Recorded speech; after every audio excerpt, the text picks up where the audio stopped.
Hello and welcome back to my channel. I am so glad that you decided to click on this video. Before we get started, I just want to say I am loving that my background is so much more clean and tidy than it used to be. Like, that was a great idea of mine, so just needed to congratulate myself. While we're on the topic of me congratulating myself, it is my 2-year BookTube anniversary, and I am so excited. I cannot believe that I'm still here 2 years later, having had a little bit more experience over on Bookstagram. I was like, I like to talk. I want to talk about books. I don't always want to write about books. And so this just, it felt like the perfect solution. So while of course I was hopeful that people would want to watch it, I really didn't know that it would become such a huge project to myself, and like the amount of joy that I've found in like coming up with ideas and making videos and watching other people's videos. I did find some questions on someone else's page. I will link all the questions below, but I thought this would be a fun thing to do for my anniversary. In honor of my celebration of my 2 years on BookTube, I'm doing a big giveaway over on my Instagram. Felt like I should clarify why my YouTube anniversary giveaway is taking place on Instagram. And the reason is because it's just much easier to run a giveaway over there. No worries if you're not following my Instagram, you can still enter. Just look down below for the instructions. I'm giving away a $50 gift card, so definitely go check that out if you are interested. Stay to the end of this video and drop the keyword in the comments on that post. You will get an additional 10 entries. So the first question is, how have you changed from your first video to now? I hope that I've changed a lot. I feel like I'm a little more comfortable talking to the camera. I feel like I spend less time looking at myself on the viewfinder. After about like 7 months on YouTube, I ended up getting a vlogging camera, and that is like so much more helpful as far as I think how the quality of my videos goes. I also have like some accessories, but that's a question later, so we'll get to that. So yeah, I think I'm more comfortable talking. I think that I'm just a little more confident when I'm talking, and I still feel self-conscious sometimes when I'm like at home, but before I would like never let my husband be home when I was filming a video. But now, I mean, our apartment's quite small, so now he'll be home, but I'll send him to the bedroom with headphones on. But I can edit a video without headphones in front of him, and that doesn't embarrass me or anything. I just think I'm also maybe a little more receptive to criticism because of the fact that I feel more confident. What are your 3 favorite videos from the past year? And this was so crazy because I was just looking back at the videos that I posted on last year, and there's some that I'm like, this was so long ago. How is this still in the past year? But my favorite ones are my tier ranking every Stephen King book that I've read, which also ended up being one of my more popular videos over time. It's definitely didn't start out popular, but it's gained a lot more views than a lot of my other videos. I really liked making that one, and I would love to do it again in a little bit when I've kind of, I mean, I have read more Stephen King since then, but like even more, I would love to revisit that video and kind of look at it again. In the past couple of months, I've done a couple that I really liked. One of them was my favorite bookish accessories. That was a really fun video to make, and it's not directly about books, so I thought it was kind of different and a little more interesting than, sometimes just listening to me talk about books constantly. It's like stuff that makes book reading more fun. And although I don't do a lot of like straight up book reviews, I really liked my video that I did that was a review of You Like It Darker by Stephen King. It was just because it's a short story collection, I feel like I had a lot to say, and I could say a decent amount without spoilers. So I really liked that, and I had, quite a good response to it. A lot of people saying that they really want to give Stephen King a try because of the way that I made the book sound. So like, obviously that was really special to me, and I feel really, proud of that video. What video are you most proud of? Well, I did kind of just say that my You Like It Darker video, but I honestly think it might be my bookish accessories video. Kind of just was like, this would be make a cool video, and I hadn't really seen much of the same thing, and I ended up having a really good response to it. So in hindsight, it's hard to say whether I am proud of it because it got a good response or because I actually, was the most proud of it. But either way, I'm still proud of that video, and it's still one of my best performing videos to date. The next question is, what is your most popular video? And that is a video I posted over a year ago, 6 must-have apps for readers. This is probably one of my most consistent videos. It currently has 5.4K views. So for my channel, that's amazing. I feel like most of my videos tend to get around like 200 views, and then if they're not like continuously being viewed, they kind of like sink down lower. So this one is still tends to be one of my like top 5 most viewed for like the last 48 hours. If you also are a creator, you know what I'm saying on the YouTube Studio. So that's pretty cool because that one definitely keeps me getting watch hours and all of that. And then the next one is actually my bookish accessories video that has 4.1K views, and that was only posted a month ago. So hopefully that one will keep getting views and more performance and help me grow more. Next question is, what have you struggled with on YouTube the most? And I feel like for me, I've struggled a lot with coming up with ideas that are unique. I feel as though my sit and talk videos tend to be a lot more successful than vlogs, and I'm trying to learn how to vlog better because I mean, when I watch them back, I'm like, yeah, this is good. But like when I look at how other people do vlogs, there's so much B-roll, there's just so much like aesthetic. And it is difficult for me because I don't feel like I have a very aesthetic looking home. My house is really small, so sometimes things look cramped and maybe a little cluttered, and I'm fine with living that way. But I just feel like what you see on a lot of channels of like vlogging and whatnot are just so like pristine looking, and I don't know. So I always am like hesitant to do all this extra B-roll, and then my vlogs are just me talking and then cut to me talking another time. If that makes sense. If you watch those, you probably know exactly what I mean. So I think coming up with sit and talk ideas and like topics that aren't run into the ground is a little tricky. Trying to find things to keep people interested is definitely something that I struggle with, and I don't want to just do the same like 10 concepts every month, although that's a lot of videos.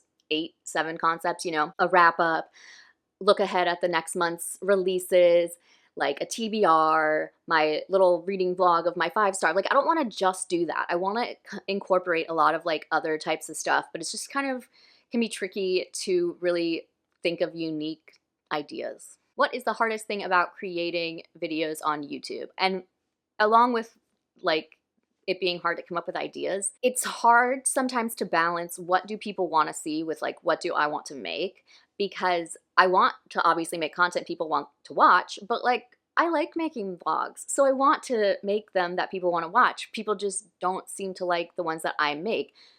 Again, I'm working really hard at getting better at it. I've been watching a lot of YouTubers outside the BookTube community just about like how to become a better vlogger, how to get better B-roll, how to whatever.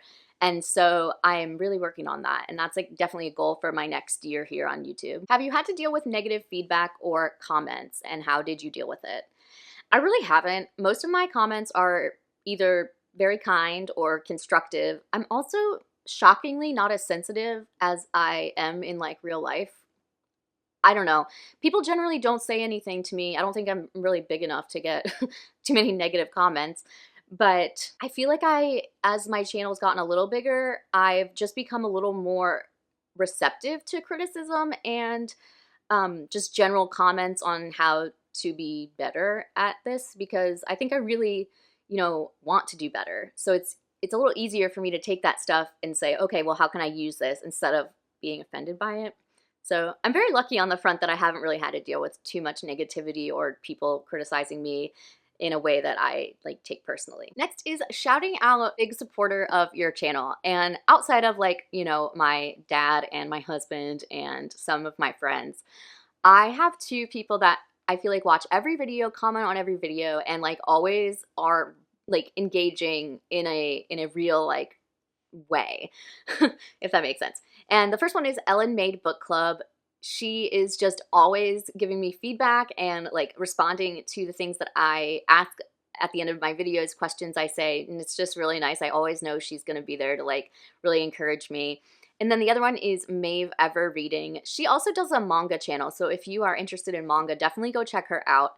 But yeah, she's just a treasure. She's always leaving me comments and making sure she watches my videos, and I don't know, I just really appreciate that. These are both YouTubers I definitely would recommend going to check out. What is the best book that you've read in the past year? Oh my gosh. You would think I didn't look at these questions ahead of time the way that I'm like, what? How am I supposed to answer that? Actually sitting down and finding like my absolute favorite book from the last year is way too much to go into. So I'm just going to talk about one book that like kind of was a favorite within the last year, and that's Such Sharp Teeth by Rachel Harrison. This was just like the most perfect horror, but funny, and there's a little romance, and it was just like so good, and it was just what I needed at the time that I read it. I don't really know if I answered that question well, but that's what I'm saying. Where do you see your channel in a year's time, and what do you hope to have achieved? I just want to see, you know, growth in both like the number of subscribers and all of that, but also in my ability as a content creator, I guess. I want to see improvement. I want to be making better videos. I want to come up with better concepts, and I'd probably like to be a little better at my editing skills, just in general, like get better at the whole thing. What was an unexpected surprise of being on YouTube? So this is kind of a weird answer, but I actually talked about it in my last year's video of my anniversary, but I feel like I was a little surprised by how hard it is. I have been on Bookstagram since 2020, and I have a pretty decent sized following over there. And so I think I thought it would be a little bit easier for that to translate over to YouTube, and it was like not at all. It was like starting from scratch, and I'm sure that I started getting a little bit more support and a little more subscribers and whatnot from that, but it was like nowhere near like what I thought it would be. I certainly didn't think it was going to be easy, but I thought it would be a little easier to grow on here without that. But I know that's kind of, I think this is supposed to be like an unexpected fun surprise, and that was an unexpected humbling surprise. Thoughts on equipment? What is the most important piece of equipment that you've bought? So I don't actually own like a ton of equipment for this. My setup is pretty basic, but I do have a tripod. I will link it in the comments. It's like the best tripod ever. I don't care what anyone says. It is kind of like wobbly, but for what it is, like a cheap tripod from Amazon, it is awesome. It's got the screwy thing at the top, so you can make it to like hold a phone, or it can screw into the bottom of a camera. It's just, I like it a lot. I also have the Sony ZV-F1 camera that my husband bought for me for Christmas, and I can't say too much about any cameras because he is the sweetheart that did all the research for me and kind of came up with which one would be kind of best for what I needed. I also have a microphone. It is by the company Rode. I, again, will link it down below. I think it's something that I have learned on BookTube in the past year is that, like, yes, you want your videos to look nice, but having your videos sound nice is much more important. It's a lot more distracting to hear like a buzzing in the background or like muffled whatever than it is to like see a little bit blurry photo, like, you know what I'm saying, visually. I don't know why that was hard for me to come up with, but it's like way more distracting. I mean, I don't know about anyone else, but like a lot of times I'm not just sitting down and like straight up watching a YouTube video. It's often on in the background. I'm scrolling Instagram. I'm watching it, but I'm not like 100% focused on it. And in that case, sound is going to always be way more important than what you see. So I guess my microphone would be the most important thing. I will say that I think you can do pretty well with like an iPhone these days. They've really upped their game. Like the cameras on iPhones are just as good, I think, as anything else. I personally love that I have like a viewfinder, so I'm able to like glance over and see and make sure I'm still in the frame and make sure I'm, you know, having it show what I want it to show. And most of the time, you know, on an iPhone or whatever cell phone, the camera that's better is on the other side where you wouldn't be able to see yourself at the same time. So if anyone has a solution to that, then I think that they are set to go. All that to say is, yes, I think a microphone is the most important thing. I think that a camera is definitely something that can wait if you don't feel like you're not 100% committed to YouTube. And the last question is, what advice would you give to someone starting YouTube? And I would give advice that I think I also need to take, and that is like, just remember that this is fun and it doesn't need to feel like a job, and you should just make content that you want to make. And I'm sending you guys a lot of mixed messages in this video because while I definitely think like this is here to, it's for me, like I'm just having fun. This is something I'm doing in my free time. It's not my job. You also want to entertain your audience. And I think that's important as well. If you're making content and you put so much time into it, yes, you want it to be for you, but you also want to get that feeling of validation when someone else enjoys it and you get a little thumbs up like, or someone leaves a comment. You know, those things are important too when you're putting so much of yourself into something like this. So I don't know if that's really advice so much as just something to remember when you're doing it. You got to find a balance. I also think that, at least as far as like BookTube, that just like go into it. Talk about the books you want to talk about. I found that some of my best videos are about books that like aren't the super popular ones. And I've recently actually got a comment that was like, I'm so happy that someone else talks about some books that like aren't just the ones that are like everywhere right now. I like, you know, books that are a little more like, I don't want to say underground, but like are not on the front and center of every bookstore shelves, and books, you know, being able to talk about books that are really popular that like I really didn't like, and not being afraid of like someone for some reason coming after me for that. I don't know. I just think that it is important to remember why you're doing this, and that was a really long-winded answer. Okay, so that is the end of the video, the end of all the questions, and I just want to say I'm so grateful to all of you who have watched this, who have supported my channel over the past 2 years. I have had so much support from the BookTube community, from my friends and family, and from people, you know, on Bookstagram. It's been a really fun time, and I am so excited for another great year over here and to be part of this community. If you made it to the end of this video and you want to enter my giveaway, head over to my Instagram, and again, it will be linked down below.